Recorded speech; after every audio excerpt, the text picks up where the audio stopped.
All right. Well, fun times with technology. We actually got through a whole bunch of this, and I was not pressing record because genius. So I am here with Kimberlea Lemon, and we had talked earlier about how to feed yourself, because we had done a whole interview before, because Kimberlea is an occupational therapist. So I have convinced her to be incredibly kind and generous and keep coming back on the podcast to help those of us who cannot get to an occupational therapist with some general ideas. So I thought the first thing we should talk about is how to eat and feed yourself, because that is an important part of everyone's daily life, and it can often be the most challenging. I'm just going to put this out here. We all come from different privilege levels, different economic levels, different places in the world on where certain things are available. So we are talking very generally.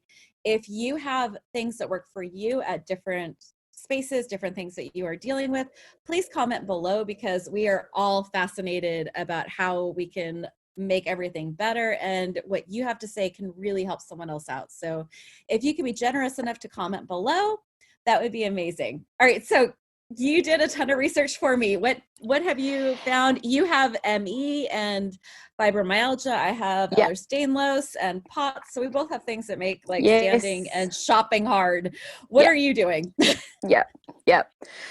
Starting right at the start and actually looking at what you're eating and deciding what you're going to eat. I really struggled with it was just sort of processing. Like, it would be coming up to dinner time and I'd be like, I have a full cupboard of food, but how do I actually put all those ingredients together to make something?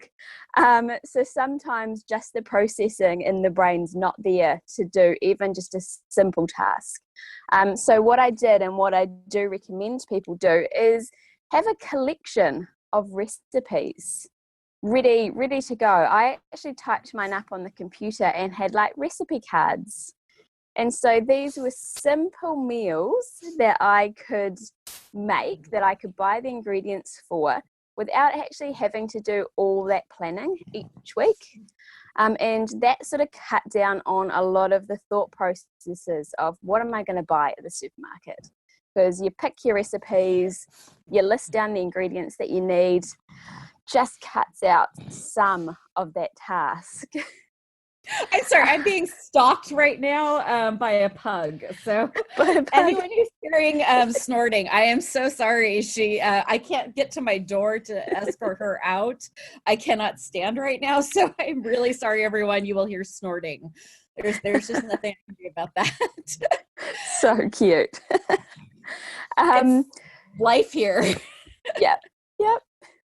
What I've been doing recently, and it depends on if it's something that's available to you, is the pre-prepared meal boxes. So we do have HelloFresh here, which I understand is available over there. And it's where you just purchase the boxes, they post it to you, courier it to you, and the recipes, the food, everything's all there, all done. So I've gone in that direction at the moment. It just saved a lot of time. So it saved me a lot of shopping time and a lot of my planning time, so I could focus on things that were actually more important to me than that side of things. I wish that they would do a program for people who are on disability, because I love HelloFresh. I can't afford HelloFresh. So it'd be so amazing if they would do a subsidized program to be able to help out those who are older or on disability. It is such a great program. That would be amazing. It's just such a good idea, because it just frees up people's time and it gives them nutritious meals to eat. And there you have another big point is you're not just deciding what to eat, you're also, if you're sick, you might have allergies, food sensitivities. It can be very expensive to feed yourself when you're trying to wrangle all of those things. So I've used the meal preparedness things at Trader Joe's, which you still have to get to Trader Joe's, but they are cheaper. Great. And that's giving you some ideas and a list of ingredients as well to buy. It's distracting. I know. I'm so sorry. It's kind of adorable and insane all at once. So cute. So yeah, I would love for more companies like HelloFresh to have like that sort of sideline. What are some of the other things that you're able to use? You talked about like the keeping decision fatigue at bay by having the preparedness, which I love that. I use Pinterest for that. I don't know if you use Pinterest, but I have a week list of everything I want to do in the week, including meal plan. Oh, amazing. So planning ahead like that will help with that sort of brain fog and that decision fatigue. So you're not having to think at the time, oh, did I need butter or do I have butter? So making lists as you go, definitely.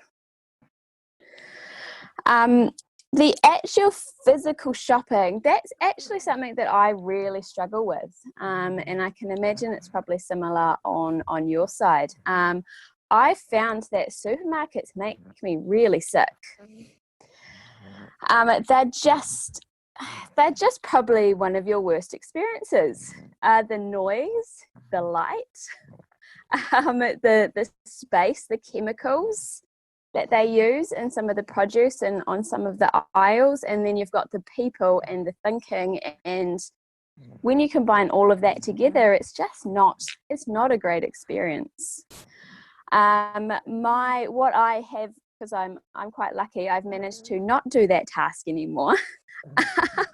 And family members go for me if I do need something. But what I used to previously do was go very early in the morning. So I set a day each week and went as soon as the store opened in the morning. As soon as they opened their doors, surprise, no one else is there. So I tried to go at these really, really quiet times. One of our major chain stores in New Zealand here is now doing a quiet hour, which is where they're starting to turn down the lights. They're not going to be stocking shelves. They're turning down the music. They're trying to make the store a lot quieter for people with health conditions and concerns, so that they can actually go and do their shopping. So they've been trialing that for a little while, and they've rolled them out to all stores. So it would be good to look out for if supermarkets or department stores over there do that kind of thing, a quiet hour. Yeah, and I request that. There's always a management at every place, and just say this is something, especially for I would think that parents with autistic children, that would be a tremendous help. Yeah, and especially if you have migraine issues, being in fluorescent lights with flickering, I could really see that being something that could take off here in the States. I've never heard of it, but that would be a great thing to request. Yeah. Yep, definitely. They've just been calling it the quiet hour. So they're just a bit more aware of the environment and making it a bit more suitable for a range of people, which I really like. And it's been successful here, which is great.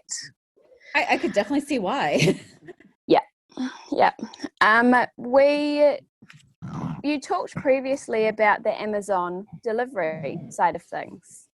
And it's not the best option for the environment, but as an individual needing food for your health, your nutrition and well-being, it's a really good option.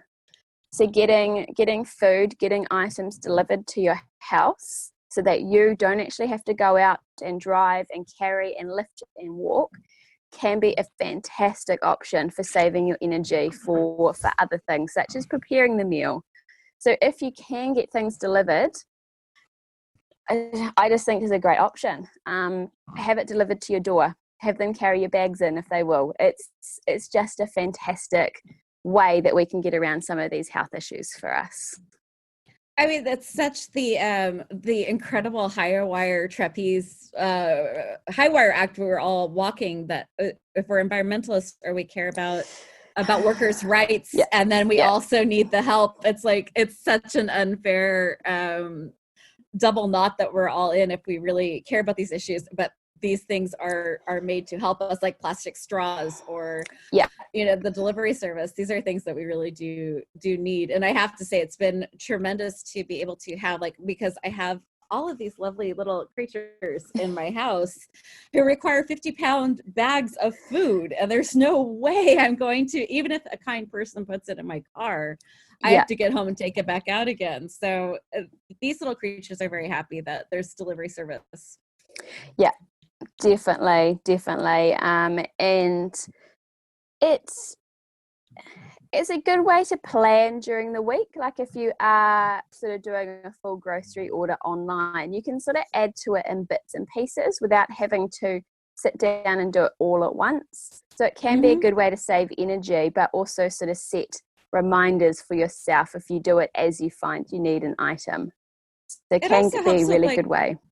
Decision fatigue. Like if you're already standing and exhausted and you're trying to be like, does this have extra sugar? Does this have something I'm allergic to? And you're like standing there for like 20 minutes trying to figure out which like thing you could buy without like causing more problems with whatever. Like it's really nicer to be able to see the full ingredient list while you're sitting down. And if you have multiple family members, they can add to the list. It's really a great, and you don't have to worry about like last minute purchases. Like, I found it very helpful. Yeah, definitely. So you've got, at this point, you've got an idea of what you're cooking. You've actually got it ordered and delivered to your home, hopefully, or you have been able to go and pick it up in some form. The cooking, the actual preparing and cooking it's such a physical task. It is. But I just want to say one other thing about the getting the food. Yes. If you feel like walking around is hard, most of the places have scooters. Do not be embarrassed. Use scooters. If you use the not wheelchair, I'm so sorry. If you're using the cart as a walker, join the club. If you're able to get disability placard, try to go early in the morning. That's when most of the disability spaces are open. If you go to Trader Joe's after 9 a.m. and you're trying to find a disability parking space, may the higher powers be with you.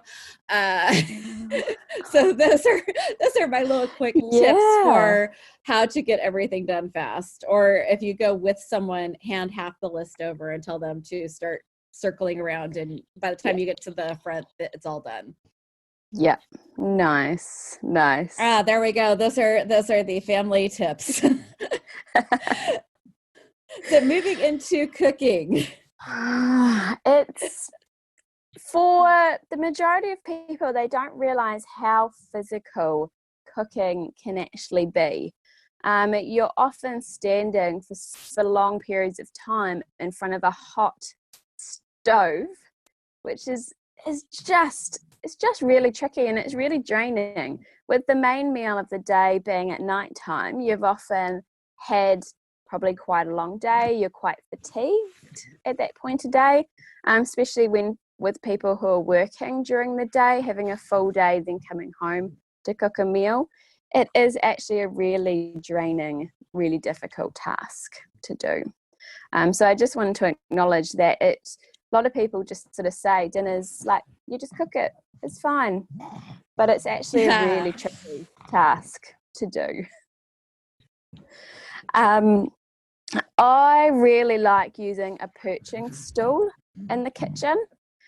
So you can just buy them in the shops or in the disability shops, and it's a higher stool that's on an angle, so you can sit back on it, so you're taking the weight off your legs, but your legs are still touching the ground. So that would be for people who are quite mobile, or maybe using a chair in the kitchen if you're able to get up and down easily enough. Actually using a chair to rest on. Some people may have like where you put bar stools, and so it's like a counter that you can sit at.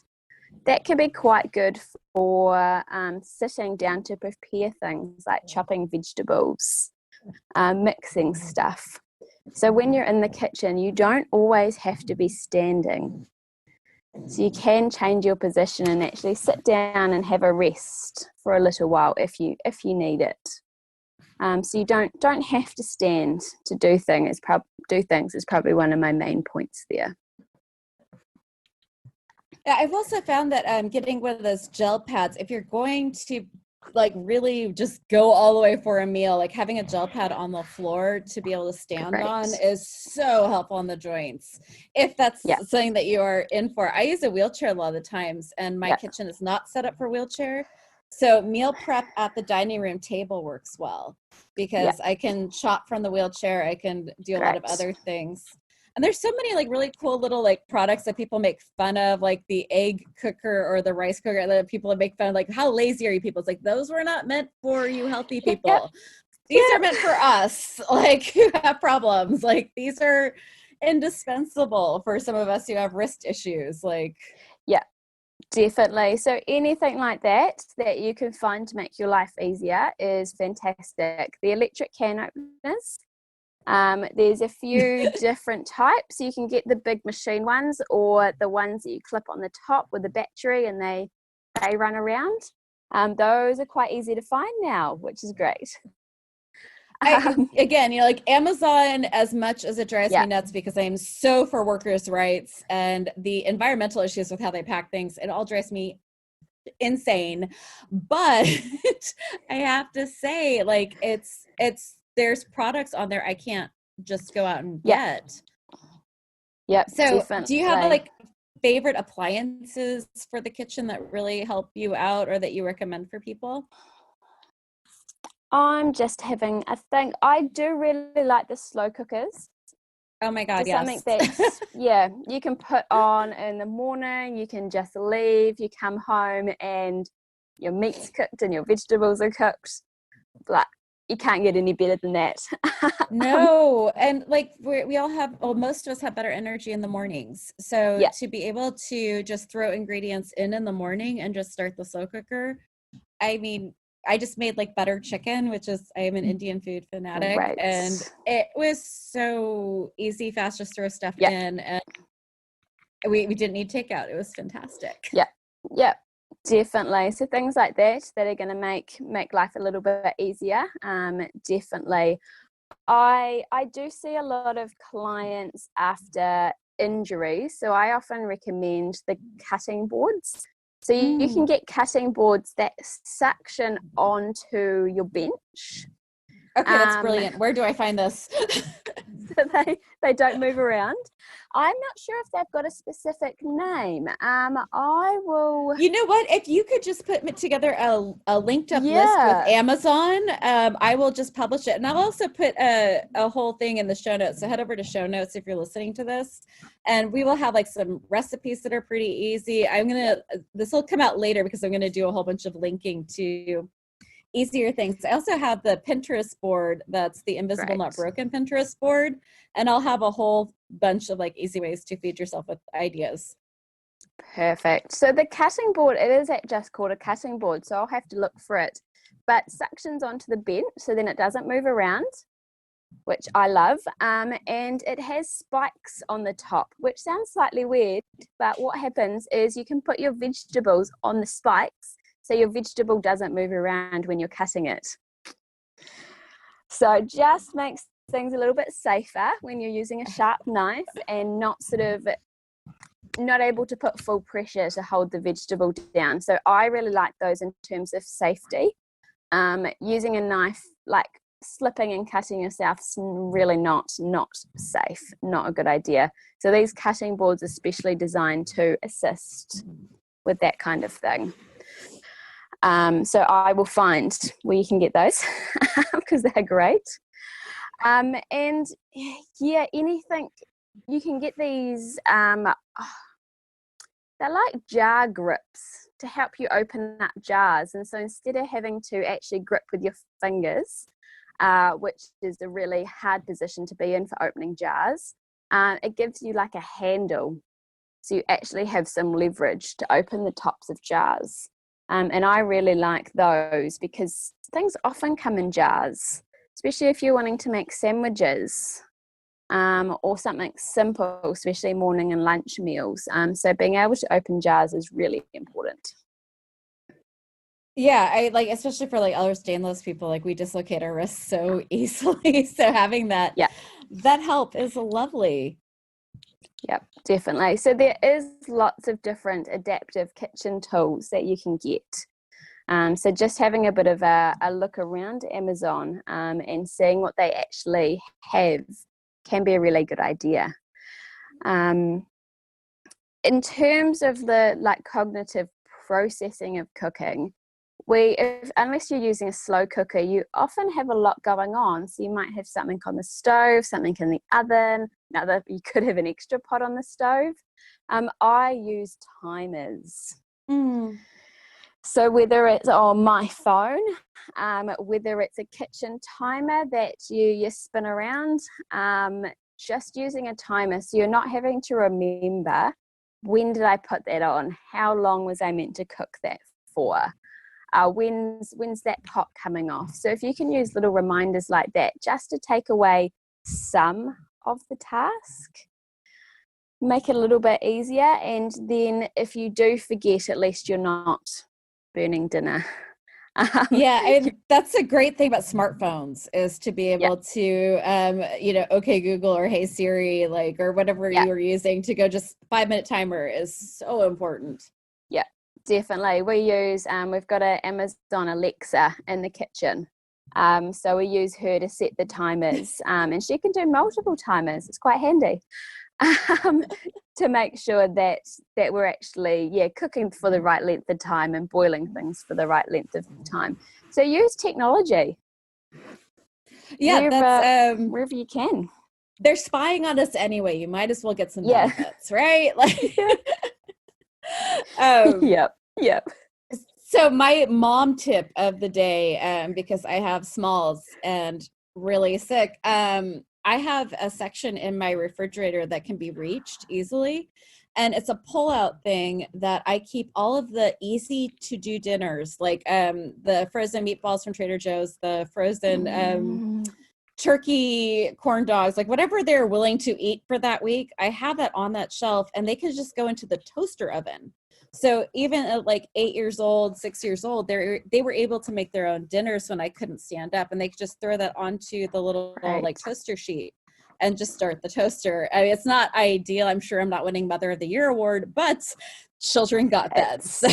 Yep, it's working. Yep, that's such a good idea. So having things in reach for them. Yeah. Perfect. And to be able to, you can use your toaster to make dinner. If everything else is wrong, toasters do absolutely make full dinners. Yep. So use, and I think that's a really good point that you've just made there. So I think traditionally we think that dinner is meat, 3 vegetables, you've got your potato. That's all changing now. And I know we still want to say on the healthy, nutritious side of things, but it doesn't have to be meat and 3 veg. You can be creative with your meals, and you don't have to have a full meal every night. If you're not hungry and you're not feeding others, or if others aren't hungry, is there other simpler options, like putting something in the toaster oven, or having a different type of meal? Instead of having a full meal, could you have peanut butter on toast, or something that's really simple that's going to give you a little bit of food, but maybe not take up all of your energy? So maybe we need to rethink about what the traditions actually are for cooking meals, and does it need to be like that? Slow cooking. Yeah, meals. and there's plenty of vegetarian and vegan options out there that are really, it's never been more accessible for that. I have, we get a salad that's already pre-washed, pre-made salad, and I just get huge bits of that. And then my husband will cook, we're not vegetarian or vegan. My husband will cook up a thing of steak or chicken for me on Sundays. And that goes into a little glass Tupperware container in the refrigerator. So if I can get to the refrigerator for lunch, I can just throw salad and a protein on it, and I'm done. Those things are just really helpful to have. Yeah, definitely. Make it simple and keep it simple. Yeah. We don't need lots of, don't need all this technical stuff, just something that's easy for you to do. When I was working full time, I was getting they're called microwave meals. but they've actually evolved a bit since that point in time. So there are companies that actually make good, nutritious food that they then freeze and send to you. And that was just an option that I had to look at because I wasn't able to work full time and come home and make dinner. It just wasn't an option. So I had to look at what else was out there. And there is options, which is really good. So lucky to have like a partner and children who can make dinner. It definitely helps having the extra help here. And then I also have a mini farmstead here on a little 6,000 square foot suburban plot, and I have chickens. So if I can't get to the store, I have eggs already, and they're like the easiest creatures to keep, and they're hilarious. If that's a possibility for people, I also have like an indoor garden where I have my my salad growing as well, so I could just snip off leaves inside. Yep, I love those indoor gardens. Or depending on the weather where you are, can you grow like a garden on the deck in the sun? There's easy ways to grow small gardens that actually will provide you with some good food. And very cheap. You can make your own little microgreen thing out of old takeout boxes. You just put like 2 little holes, grab some soil and some seeds, and you just water it, and you get these little microgreens you can snip. Nice. Yeah. So that's a good way of having some fresh food. It's really there's a lot of food deserts out there where there's just not accessibility to fruits and vegetables and good food, but there might be space. Like if you have an apartment complex, you might even be able to get an okay to do an interior courtyard small farm, and there are ways to do that for almost no money. Like you can use hay bales to grow things out of. Like there's so many options, and I'll have some of them on the show notes. Yeah. It's my way of being sustainable even when I can't get out. Yes. Yeah. Making it accessible. It's great. And financially accessible too, because there's a lot of options. Like IKEA is looking at these like great things, but I'm like, this is really out of a price range. Like there are ways to do this just using recycled or free materials. Yeah. Definitely. I also like what you mentioned about sharing the cooking with other people in your house. Mm-hmm. So looking at whether, are you the best person to be actually cooking these meals? Are there other people in the house that can help?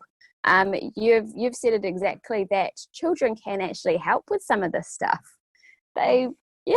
Especially as they get slightly older, they are able to do some of the tasks. So are you able to get others in your house to actually help complete parts of the task, or all the task would be even better? I just did an interview with an amazing woman, and she was telling me that she and her husband, they used to do meal prep, but it was only one meal and they get sick of it by day 3. So they got in touch with some friends and they created a meal group club. And so on like one day a week, they would all get together and they would just exchange. So they had a different meal every day of the week, and you did the same amount of work. I thought that was a really neat way to kind of expand your community. Yeah, that is a great idea. Yeah, sharing and getting to know other people. Yeah, definitely. And with the cooking, getting everything out. Where I'm going with this is getting all your food items out onto the bench and getting all your utensils out onto the bench. So you're not having to go and look for everything during the process of cooking. So sometimes that can save energy. It's going to look a little bit messy.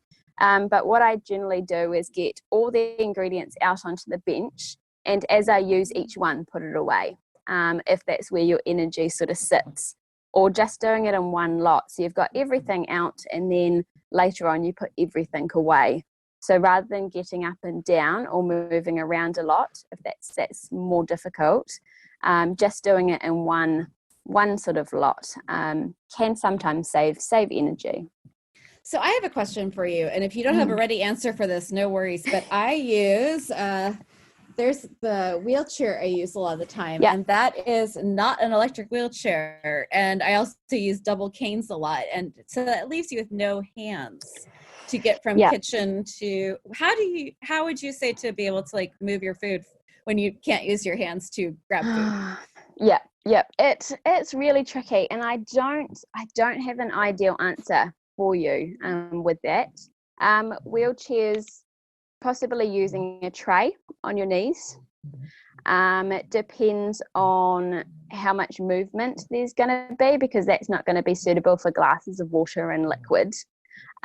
Because they But move a around. very funny YouTube video. That would be hilarious. Like, I learned that the hard way. The first day I had my wheelchair, I went to Starbucks and like I wheeled in, and this is like what happens when you don't live a life, you know, and you suddenly are in that life. And I'm like, how do I get the coffee to my chair? Like, I was completely, by the way, you put it between your knees and you just hope that you don't have anything to roll over. But it's just definitely one of those things that you don't consider until you're in the middle of it. Yeah, definitely. So it's not an area that I've got a lot of knowledge on with the wheelchairs, but you can get, like, they're trays on wheels, and so like they're little they've just got a couple of shelves. They're just little square trays, and they've actually got 4 wheels on the bottom with a little handle.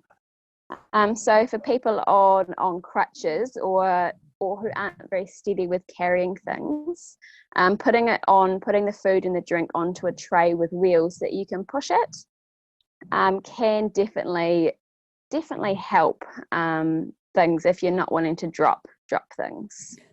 So I am even in a wheelchair and I don't have a good answer for this. So if you are a wheelchair user or a cane user and you are listening to this going, I have the best answer, please help me out. Put the comment below. Let me know how you're doing this. Aside from like training my wolf or my pug how to carry it, I am open for ideas. Yep, definitely.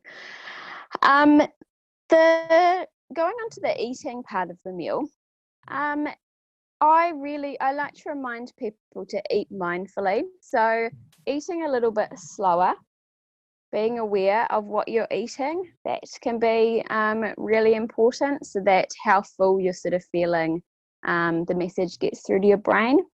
So definitely being aware of what you're eating and not just eating really quickly can be beneficial. Holding a knife and fork can be really tricky, especially on those painful days. You can buy built up utensils. So rather than just the thin knife and fork that you really have to grip with your hand, you can actually buy knives and forks that are built up with either soft materials or harder materials, so that your grip actually sits a lot wider on it. So that can make things a little bit easier for people. You can also get tubing which fits over your existing utensils, which can be really good. So you don't have to just hold on to your knife and fork. There's also those spoons that stay steady. They're like that's all, folks. Gyroscopic spoons that are really awesome. Yep, definitely. You can get spoons and forks at different angles.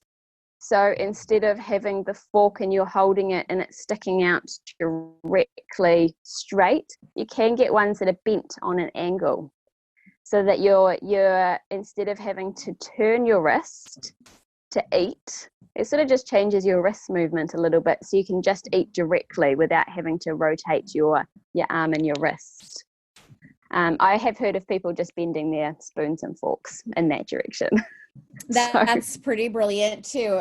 There's so many things that you're like, I should buy a product for that, and then someone's like, but you could modify, and like,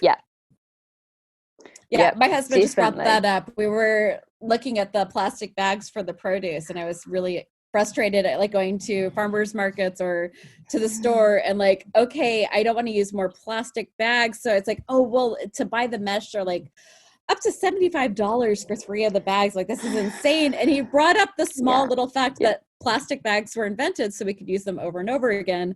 We already had plastic bags from our last trip. We could use them till they fall apart. It's now been 20 visits to the farmer's market since he brought this up. We're using the same bag still. So if you'd like to use that little point, that is actually why the plastic bags were invented, was so that we wouldn't keep using paper bags over and over again, because the plastics, it was one of those moments where you're like, oh yeah, that makes so much sense. It does. It definitely makes sense. And with eating, sit somewhere that you're comfortable. Hopefully you have sort of a chair or a dining room chair, or somewhere where you are actually comfortable, so that you're eating in a comfortable, quite supported position. So rather than sort of perching on a stool or standing and perching in your kitchen, actually sit down and eat at a table is ideal, but I haven't done that for years because I didn't have a dining room table for years. So you can always find a comfortable position to eat in. That's very, very key, is to make sure, like for a lot of us, we need to have like elbow support while we eat. And anyone who's disabled knows just how important that is when you go to a restaurant and you realize that there is no seating that will work for you. Yesterday I had that experience going from like 2 different coffee shops because there was no actual wheelchair seating. And like the tables were like this really cool, like hipster kind of like high tables where you had to sit in a chair where your feet dangle, and there was I would have to have like the world's longest arms to put my coffee cup on the table, like you all know, if you're out in the world, how important that is to have that good seating. Be comfortable if you can. Definitely. Well, we've hit like an hour, and I'm hoping you will come back on again next month to talk about a new issue. If you're listening to this and you have an issue you want us to go over for you, we will do our best. If you are listening to this and you're like, these 2 are full of it, I have all the answers on how to be a spoonie and eat properly, please help us out. Comment below, share the episode with your friends, your family, your social community. We'd love to get as many answers as possible to this issue. Worldwide, this is the thing that binds us all together. We are all trying to figure this out, no matter who and what you are. So please comment below. Thank you so much, Kimberlea, for coming back on. You're so generous with your time. I'm hoping you become a permanent part. Oh, we love it. So everyone, next week, I'm sure Eva is going to give us a healthcare professional who's awesome. So take a listen to that. And hey, it's been a crazy news week. So be kind, and that means to yourself and to the community. Be gentle. That means absolutely be gentle with yourself. Be as kind and gentle to yourself and to the other stressed out humans around you, and be a badass, because we really have to be. So in whatever way that looks like for you to be what you need to be, go for it. Have a great week, everyone. All righty.